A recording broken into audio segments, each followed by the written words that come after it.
Hey guys, welcome. Matt Ochoa here from Matt Ochoa Videography at mattochoa.com. Today we're going to talk about audio and audio gear and equipment and how to do alternative audio sources for your videos or for any event that you come into contact with. So let's go ahead and get to it. So this audio right now is being recorded with the lens hopper, the VP83 Shure. It's a $200 microphone plus the windscreen, which is about $30, $40, so probably around a $230 setup just for the microphone. Was pretty cool.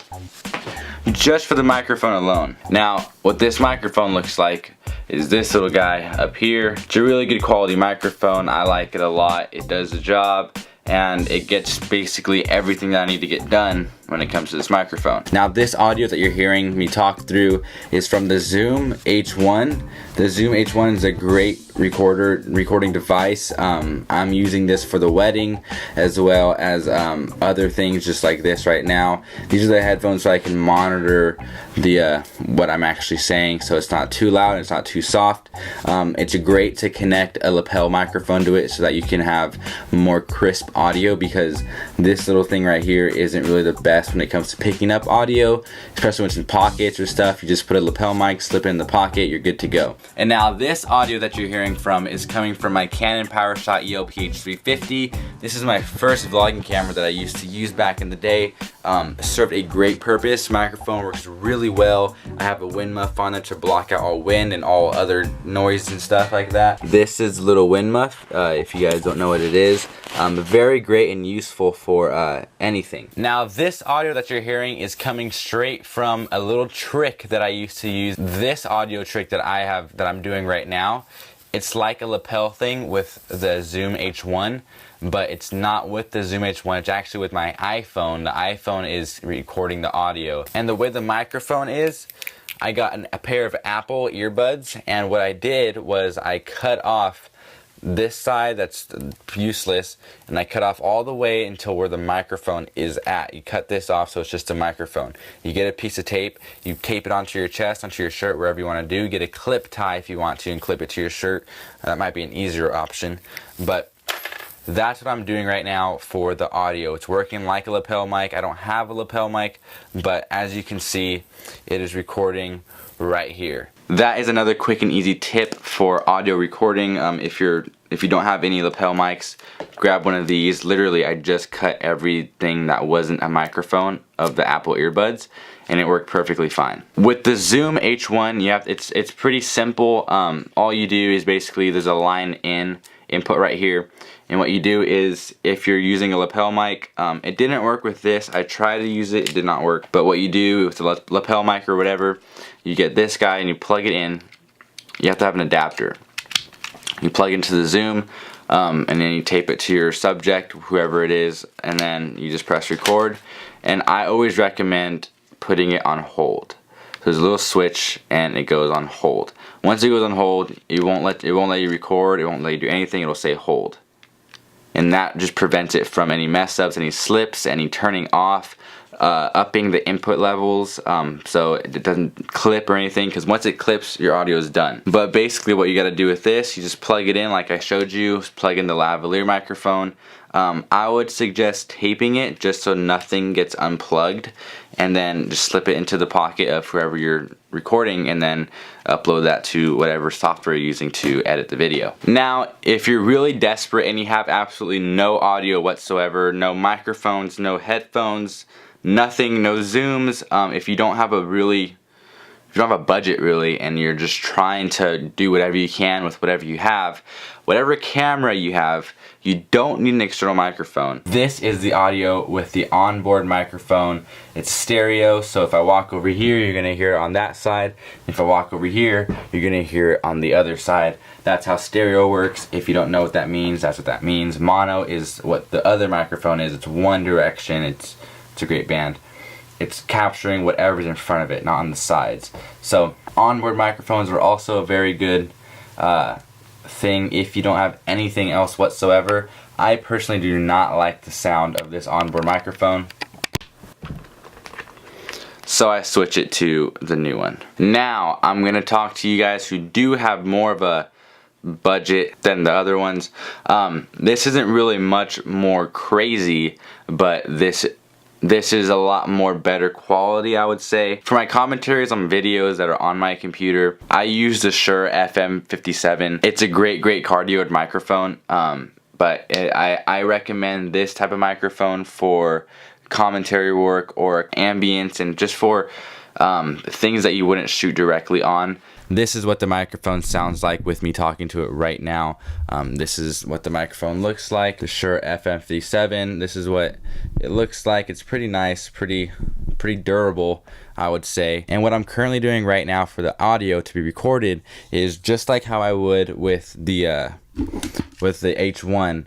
How I'd plug it into here, press record, all that stuff. I'm now taking this to a computer and doing it on a software that's much more expensive than this guy. It's a $600 software. It's Pro Tools.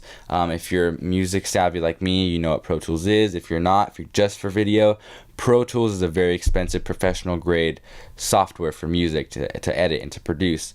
So I wouldn't recommend you buying Pro Tools just for this. Logic is $200, I believe, or $300, and I mean even GarageBand's free and does the same exact thing. But what I've done is I've connected the Shure FM57 to this guy. This is the Scarlett Focusrite 2i2 interface. I have this running at a XLR from this to there. And as you can see, it's on my second input, and it's currently recording exactly what I'm saying. So this is picking up the audio for this microphone. Oops. And that's basically it for microphones and for sound.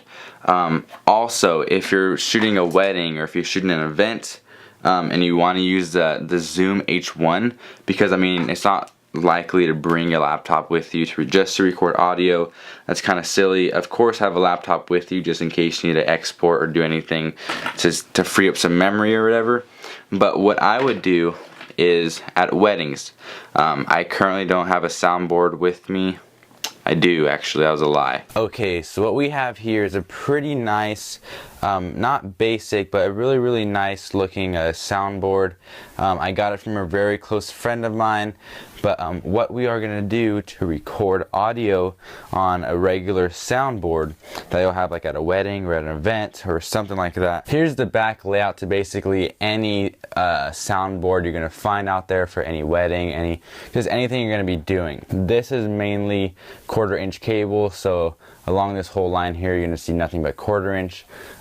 So what you would have to do in this case scenario is you would have to get an adapter for the RCA cables so it can fit onto your Zoom. So we have the Zoom here. I'm going to go ahead and turn it on. Alright, there we go. It's nice and on.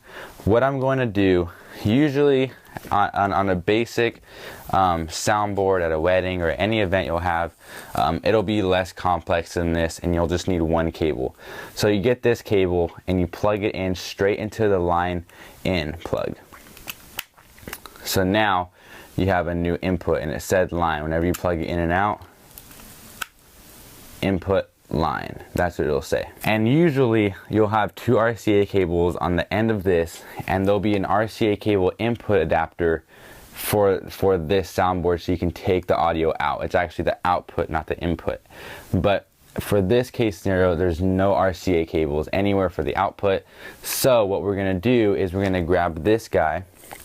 This is a 1/4 inch cable adapter. It's mono to stereo. Again, mono is 1, stereo goes to left and right. So what we're going to do is plug our RCA cables into whatever ones they have. If they're color coordinated, put them into the colors.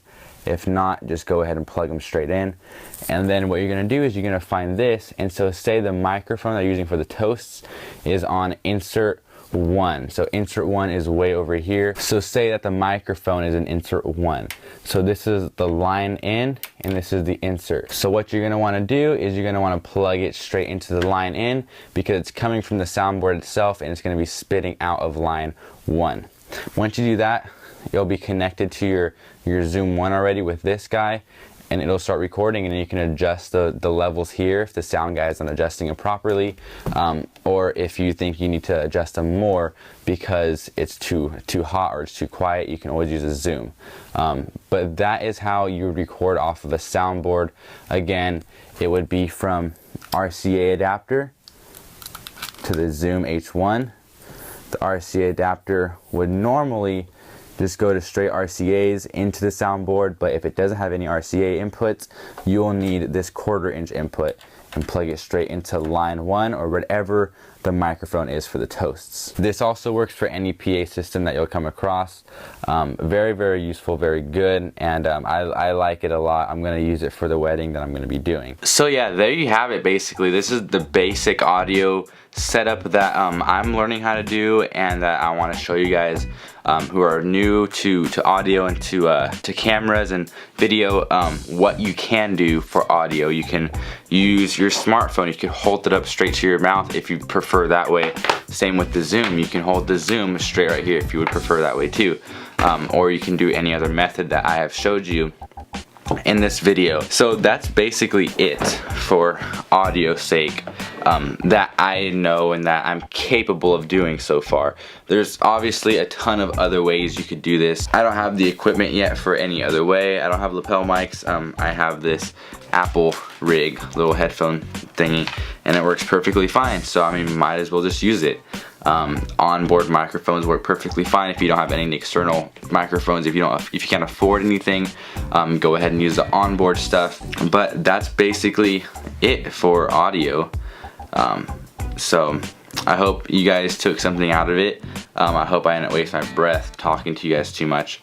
But I'm trying to explain as briefly but as detailed as I can about audio and how to achieve good audio and how to create good alternatives for audio. So I hope you guys enjoyed the video. Go ahead and leave a thumbs up if you liked it, and subscribe. Don't forget to check out the website at ismatochoa.com and subscribe to the mailing list as well so you don't miss any updates. I have blog posts, I have videos. I'm going to be doing a lot more things as I progress more with videos, and I'm going to be adding a lot more stuff to the channel or to the website. Thanks for watching again, and until my next video, I will see you guys.